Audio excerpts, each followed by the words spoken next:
Chapter 5. Incident of the Letter. It was late in the afternoon when Mr. Utterson found his way to Dr. Jekyll's door, where he was at once admitted by Poole and carried down by the kitchen offices and across a yard which had once been a garden, the building which was indifferently known as the laboratory or dissecting rooms. The doctor had bought the house from the heirs of a celebrated surgeon, and his own tastes, being rather chemical than anatomical, had changed the destination of the block at the bottom of the garden.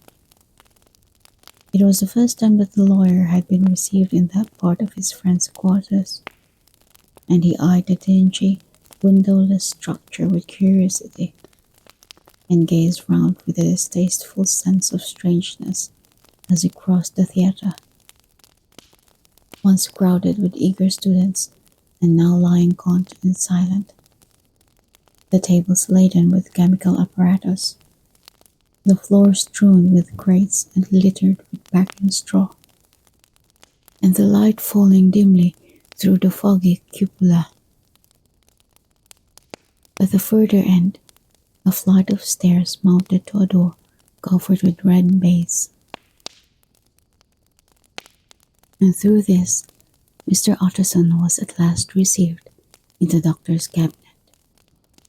It was a large room fitted round with glass presses, furnished, among other things, with a cheval glass and a business table, and looking out upon the court by 3 dusty windows barred with iron. The fire burned in the grate. A lamp was set lighted on the chimney shelf, for even in the houses the fog began to lie thickly, and there, close up to the warmth, sat Dr. Jekyll, looking deathly sick. He did not rise to meet his visitor, but held out a cold hand and bade him welcome in a changed voice. "And now," said Mr. Utterson, as soon as Poole had left them, "you have heard the news." The doctor shuddered. "They were crying it in the square," he said. "I heard them in my dining room." "One word," said the lawyer. "Carew was my client, but so are you, and I want to know what I am doing. You have not been mad enough to hide this fellow?" "Utterson, I swear to God," cried the doctor. "I swear to God I will never set eyes on him again. I bind my honor to you that I am done with him in this world. It is all at an end. And indeed, he does not want my help. You do not know him as I do. He is safe. He is quite safe. Mark my words. He will never more be heard of." The lawyer listened gloomily.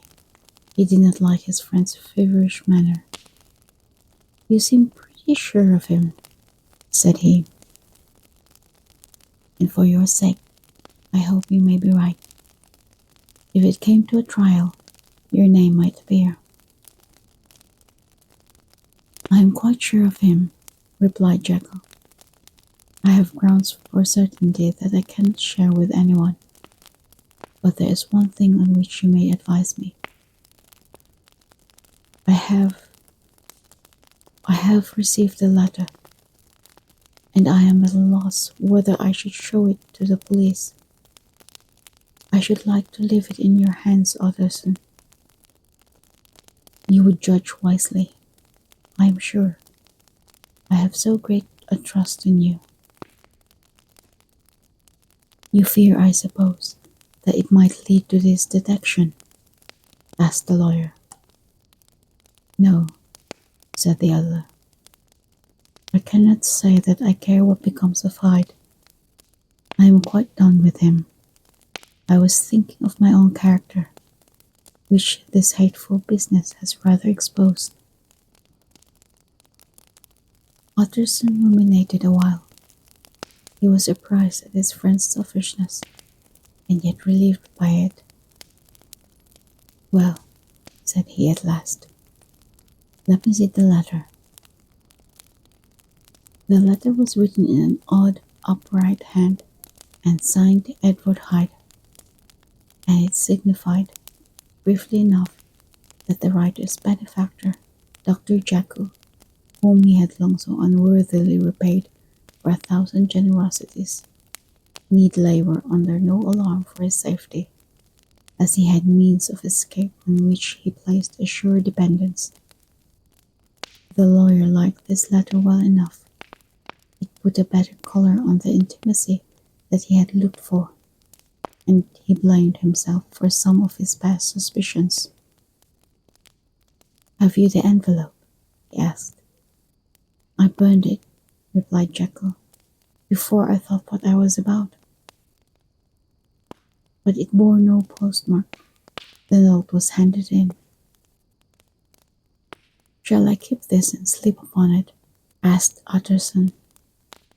"I wish you to judge for me entirely," was the reply. "I have lost confidence in myself." "Well, I shall consider," returned the lawyer. "And now, one word more. It was Hyde who dictated the terms in your will about the disappearance." The doctor seemed seized with a qualm of faintness. He shut his mouth tight and nodded.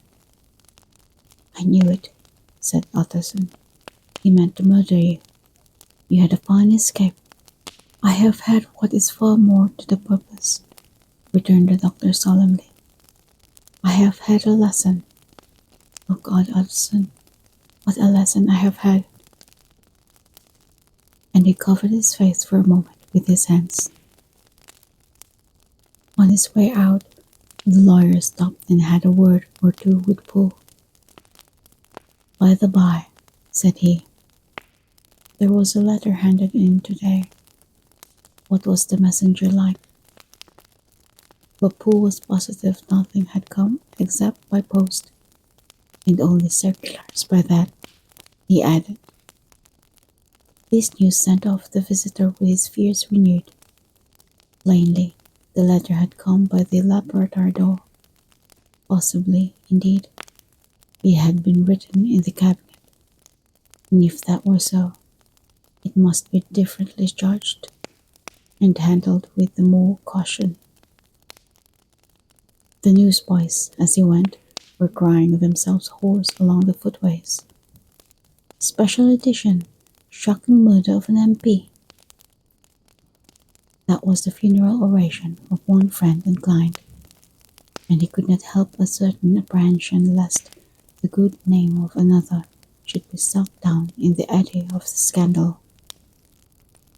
It was, at least, a ticklish decision that he had to make, and self-reliant as he was by habit, he began to cherish a longing for advice. It was not to be had directly, but perhaps, he thought, it might be fished for. Presently after, he sat on one side of his own hearth, with Mr. Guest, his haggler, upon the other, and midway between, at a nicely calculated distance from the fire, a bottle of a particular old wine that had long dwelt unsunned in the foundations of his house. The fog still slept on the wing above the drowned city, where the lamps glimmered like carbuncles, and through the muffled smother of these fallen clouds, the procession of the town's life was still rolling in through the great arteries with a sound as of a mighty wind. But the room was gay with firelight. In the bottle, the acids were long ago resolved. The imperial dye had softened with time, as the color grows richer in stained windows, and the glow of hot autumn afternoons on hillside vineyards was ready to be set free and to disperse the fogs of London. Insensibly, the lawyer melted. There was no man from whom he kept fewer secrets than Mr. Guest, and he was not always sure that he kept as many as he meant. Guest had often been on business to the doctors. He knew Pooh. He could scarce have failed to hear of Mr. Hyde's familiarity about the house. He might draw conclusions. Was it not as well, then, that he should see a letter which put the mystery to right? And above all, since Guest, being a great student and critic of handwriting, would consider the step natural and obliging. The clerk, besides, was a man of counsel. He could scarce read so strange a document without dropping a remark, and by that remark Mr. Utterson might shape his future course. "This is a sad business about Sir Danvers," he said. "Yes, sir, indeed. It has elicited a great deal of public feeling," returned the guest. "The man, of course, was mad." "I should like to hear your views on that," replied Utterson. "I have a document here in his handwriting. It is between ourselves, for I scarce know what to do about it. It is an ugly business at the best. But there it is, quite in your way, a murderer's autograph." Guest's eyes brightened, and he sat down at once and studied it with passion. "No, sir," he said, "not mad, but it is an odd hand, and by all accounts a very odd writer," added the lawyer. Just then the servant entered with a note. "Is that from Dr. Jekyll, sir?" inquired the clerk. "I thought I knew the writing." "Anything private, Mr. Utterson?" "Only an invitation to dinner." "Why, do you want to see it?" "One moment." "I thank you, sir." And the clerk laid the 2 sheets of paper alongside and sedulously compared their contents. "Thank you, sir," he said at last, returning both. "It's a very interesting autograph." There was a pause during which Mr. Utterson struggled with himself. "Why did you compare them, Guest?" he inquired suddenly. "Well, sir," returned the clerk, "there's a rather singular resemblance. The 2 hands are in many points identical, only differently sloped."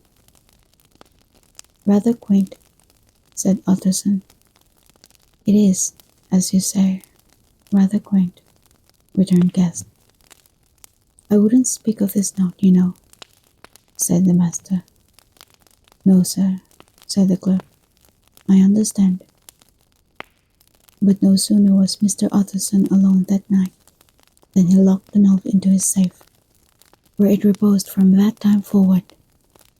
"What?" he thought. "Henry Jekyll forged for a murderer!" And his blood ran cold in his veins.